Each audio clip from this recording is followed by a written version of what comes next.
Welcome to Bintang Pagi, bincang tentang psikologi.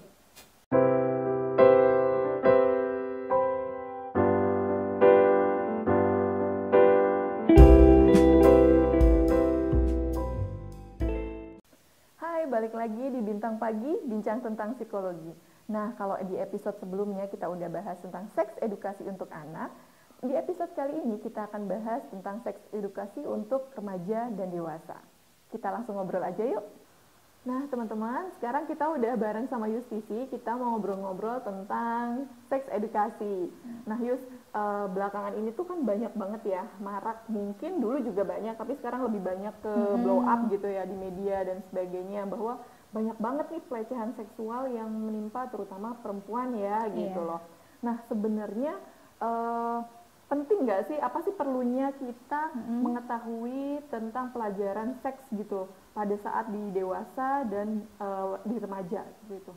Oh oke. Jadi kemarin sih kalau dari yang aku tahu itu memang banyak banget pelecehan seksual yang ke blow up karena mereka yang korbannya itu sudah ngerti bahwa itu adalah pelecehan seksual, kayak gitu. Nah sayangnya kenapa dulu-dulu itu banyak nggak ke blow up, karena yang dulu-dulu itu belum tahu bahwa itu tuh adalah sebuah pelecehan seksual, karena merasa bahwa aduh kayaknya kalau aku ngelaporin ini atau aku cerita tentang ini itu nanti aku akan dimarahin, aku akan dikucilkan, aku akan dijauhi teman-temanku karena itu kok kamu kayak gitu sih, kayak gitu kok diomongin ya, gitu.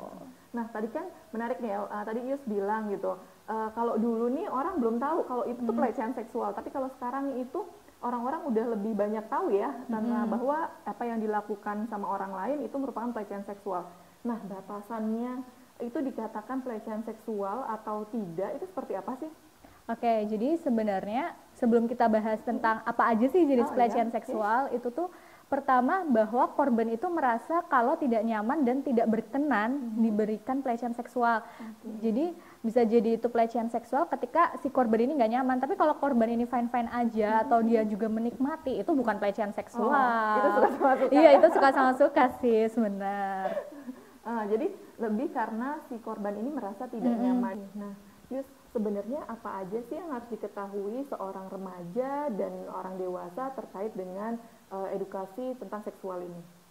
Nah, jadi kalau misalkan remaja dan dewasa itu yang perlu diketahui pertama bahwa dia itu kan kalau remaja dan dewasa ini sudah menstruasi gitu ya. Nah, ini berarti tandanya ketika harus berhubungan dan segalanya itu tuh akan menyebabkan apa saja tuh mereka sudah tahu ke depannya resikonya tuh apa, kayak gitu. Dan mengetahui juga bahwa apa sih yang dia dapatkan dari hubungan seksual atau tentang seksualitas ini tuh apa aja yang dia dapat gitu. Nah kalau menurut Yustisi sendiri, perannya siapa sih ketika sudah dewasa dan mungkin remaja gitu ya, perannya siapa yang harus memberitahu mereka gitu? Apakah mereka itu harus cari informasi sendiri atau masih ada peran serta dari orang tua untuk memberitahukan bahwa ketika sudah menstruasi berarti kan itu sudah produktif ya untuk ketika melakukan hubungan seksual itu ada dampaknya gitu, seperti misalnya hamil dan sebagainya. Itu peran siapa sih yang bertanggung jawab gitu ya? Oke, kalau remaja itu yang sangat bertanggung jawab itu adalah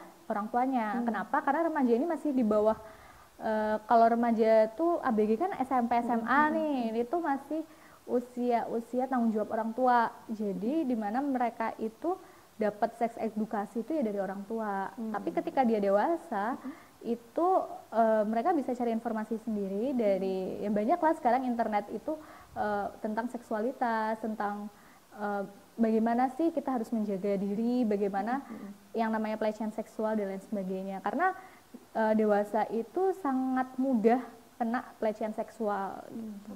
Nah, kenapa remaja dan dewasa menjadi lebih rentan dibandingkan anak-anak mungkin ya, dibandingkan anak-anak dalam hal terkena pelecehan seksual itu? Oke, jadi kenapa sih remaja dan dewasa itu rentan terkena pelecehan seksual? Karena secara pertumbuhan fisik itu remaja dan dewasa itu sudah memiliki fisik yang matang. Kalau misalnya remaja itu dia lagi istilahnya kayak lagi lagi ranum nggak sih? Nah gitu. Terus kalau dewasa juga mereka sudah memiliki fisik yang bagus gitu ya, maksudnya sudah sempurna lah perkembangannya begitu dibandingkan anak-anak. Nah, kalau dalam sehari-hari gitu ya, pelecehan seksual apa sih yang sering banget diterima sama remaja dan dewasa? Dalam hal ini mungkin perempuan ya, pelecehan seksual bentuknya apa gitu? Nah, kalau sekarang-sekarang ini yang lagi tren itu sexting. Hah? Sexting. Sexting, berarti seks dalam bentuk teks? Yes, Oh, chatting. okay. Chatting, oke. Itu kayak gimana tuh? Jadi sexting itu adalah chatting, Uh-huh. chatting tentang seks gitu. Oh, isinya itu seperti apa? Apakah misalnya gini, ketika kita ngasih tahu teman gitu kan, mungkin aja ketika sudah menikah gitu kan tanya tentang reproduksi. Nah, apakah seperti itu dikatakan sexting juga? Jadi sexting itu yang berbau tentang hubungan seksual, Oke. entah itu dari apa namanya, tentang hubungan seksualnya itu sendiri atau foreplay atau apa itu tuh dibahas banget intens di chat itu, dan biasanya ini dilakukan oleh laki-laki ke perempuan atau perempuan ke laki-laki, yang mana korbannya ini tuh merasa nggak nyaman dengan isi chat tersebut. Oke, mungkin ada kayak pertama tanya udah punya pacar atau belum, terus kayak apa, kamu udah ngapain aja sama pacar kamu, kayak gitu ya? Benar. Oke, tapi kalau misalnya kita kan tidak menutup kemungkinan ya bahwa ada suami istri yang melakukan itu.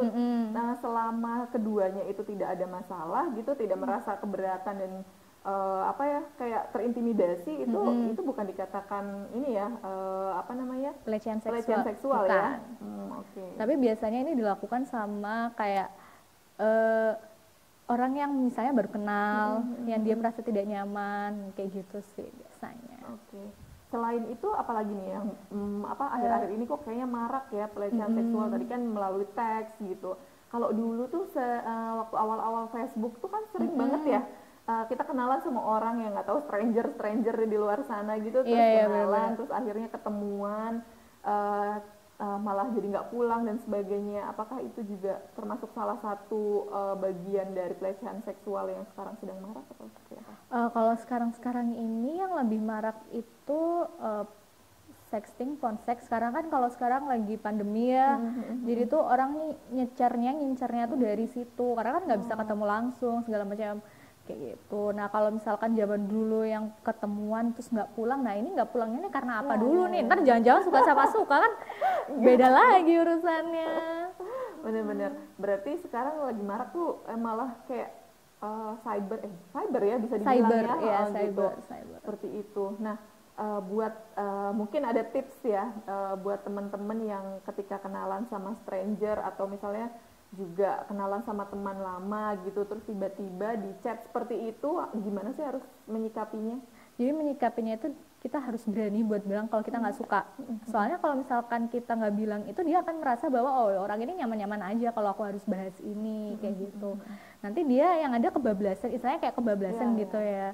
Yang tadinya mungkin dia tidak berniat untuk kebablasan itu, tapi malah jadi kebablasan karena kita sebagai yang korbannya ini tidak mengingatkan kayak gitu. Nah, sebagai korban juga agak gimana gitu ketika misalnya dia ngomong sama orang lain gitu, si A kemarin WhatsApp aku nih isinya kayak gini, kan ada perasaan malu ya gitu loh, kayak terkesan apa mungkin orang berpikiran seperti ini, kenapa si cowok itu bisa nge-WhatsApp kayak gitu, berarti kan ada something nih sama aku. Nah, kebanyakan orang tidak berani untuk ngomong itu karena dijudge macam-macam gitu sama lingkungannya. Nah, bagaimana mengatasi itu gitu loh, Yus? Nah, itu berarti sebenarnya kesadaran kita bahwa untuk menghadapi kayak gitu tuh kita nggak bisa langsung ngejudge gitu loh. Nah, ini tuh juga PR banget buat orang-orang yang mendapatkan pelaporan itu dari temennya sendiri atau dari saudaranya atau adik atau kakaknya kayak gitu. Karena yang penting kita kasih dukungan dulu nih sama si korban ini bahwa oh ya udah oke, nggak apa-apa. Jadi kan kita tuh memberikan dia lebih memberikan dukungan yang lebih, terus kita juga kayak melindungi dia supaya kita juga ketika dia kondisi psikologisnya udah mulai membaik, karena habis kena pelecehan, habis itu dijudge, gimana sih rasanya nggak down banget kayak gitu. Betul. Nah itu gimana caranya kita nge-up kondisi psikologisnya supaya ketika untuk menyampaikan itu ke orang lain dia sudah lebih siap lagi. Nah, kemarin juga kan Justisi sempat praktik gitu ya, praktik kerja gitu kan di puskesmas. Pernah nggak nemuin klien atau pasien yang datang karena penyakit IMS?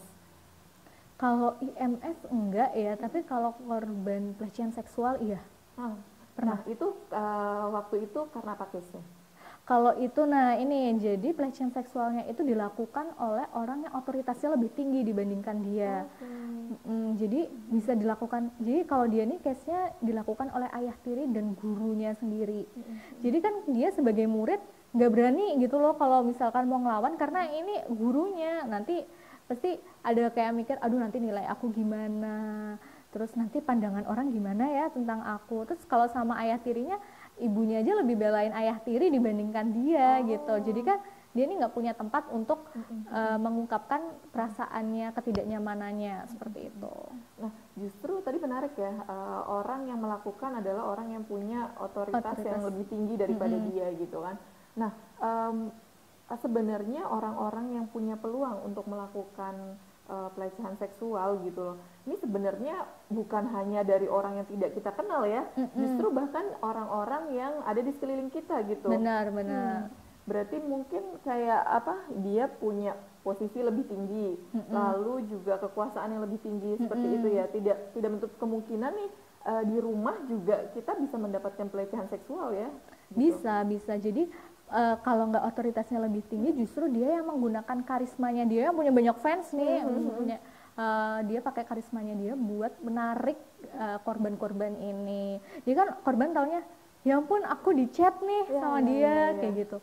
Ternyata ujung-ujungnya melakukan pelecehan seksual, dan itu dia merasa kayak nggak percaya, biasanya freezing, kayak nggak percaya, hah bener nih dia ngelakuin ini ke aku, kok kayaknya nggak mungkin ya kayak gitu.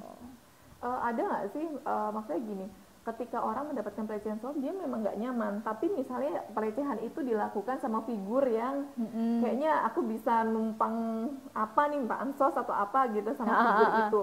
Ada nggak sih orang yang punya masalah seperti itu gitu loh, perasaannya tidak nyaman, tapi ada satu hal yang aku nih butuh nih sama dia, tapi ya wes lah nggak apa-apa gitu. Butuhnya karena buat pansos kayak ya gitu. Bisa jadi itu, bisa jadi masalah ekonomi dan sebagainya, walaupun ada pelecehan di dalam situ tapi dia bertahan untuk ya wes gak apa-apa gitu. Nah itu, jadi kalau pas case yang kayak gitu-gitu tuh orang ini tuh kayak nggak tahu dia harus kemana, karena si pelakunya ini tuh kayak dia ini apa ya, bergantung lah ya istilahnya sama pelaku. Jadi dia nggak bisa melakukan apapun itu, kayak mau lapor juga nanti nasibnya dia gimana, nah yang kayak gitu-gitu. Jadi ini tuh peran orang-orang sekitar yang bisa menerima dia untuk cerita, setidaknya untuk cerita dulu gitu ya, memberikan dukungan supaya dia bisa yakin untuk nggak apa-apa, aku tuh bisa kok lepas dari dia. Mungkin terakhir ya, Yus ya, ada nggak sih pesan buat teman-teman gitu yang menyaksikan video ini, ketika dirinya mendapatkan pelecehan seksual, kemana sih dia harusnya gitu loh, harus ngelapor kemana, terus prosedurnya juga seperti apa kayak gitu. Oke, jadi kalau teman-teman ada yang kena pelecehan seksual kayak gitu, bisa datang ke psikolog atau minimal datang ke orang yang paling kamu percaya untuk cerita, supaya seenggaknya kamu tuh bisa lega gitu menceritakan masalah kamu. Jadi kalau misalkan dia diem-diem sendiri, kan kita nggak ada yang tahu ya kalau dia kena pelecehan seksual. Nah setelah kondisi psikologisnya membaik, baru nanti bisa datang ke P2 TP2A atau bisa dibantu sama psikolog kalau memang merasa guncangan psikologisnya itu sangat berat. Nah di P2 TP2A juga kita selain mendapatkan pendampingan psikologis juga mendapatkan pendampingan secara hukum ya. Iya, gitu. benar. Jadi kita bisa memproses si pelaku gitu ya gitu. Ada lagi yang ingin disampaikan, Yus? Jadi sebenarnya untuk seksualitas ini, untuk mencegah pelecehan seksual itu bisa dilakukan sedari dini. Jadi sebagai orang tua bisa memberikan seks edukasi buat anak-anaknya, supaya ketika dia mendapatkan pelecehan seksual dia itu sudah berani. Jadi memang dari kecil terlatih untuk berani bilang, aku nggak suka ketika diperlakukan seperti ini. Oke, berarti memang harus knowledge-nya dulu nih ya, dikasih pengetahuan bahwa seks itu apa gitu. Jadi baik buruknya seks itu apa. Nah, setelah itu ketika sudah tahu, tumbuhkan rasa keberanian ya untuk melaporkan atau bilang ke orang terdekat gitu ketika mendapatkan perlakuan yang tidak sesuai dengan knowledge yang pernah kita dapat. Benar. Gitu. Knowledge dan norma ya tentunya ya, karena di Indonesia seks itu pelanggaran seksual itu juga bukan cuma masalah hukum tapi normatif juga kan ya. Normatif. Oke teman-teman, mungkin segitu dulu nih pembahasan tentang seks edukasinya. Mungkin nanti kita akan sambung lagi di pembahasan yang lebih menarik. Makasih banget Yustisi atas waktunya. Iya, sama-sama. Iya.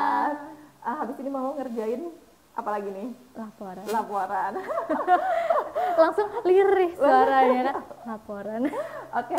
Baik, terima kasih teman-teman udah menyimak video ini. Kalau kalian suka silakan di-share video ini. Jangan lupa share videonya, like, comment, and subscribe. Bye!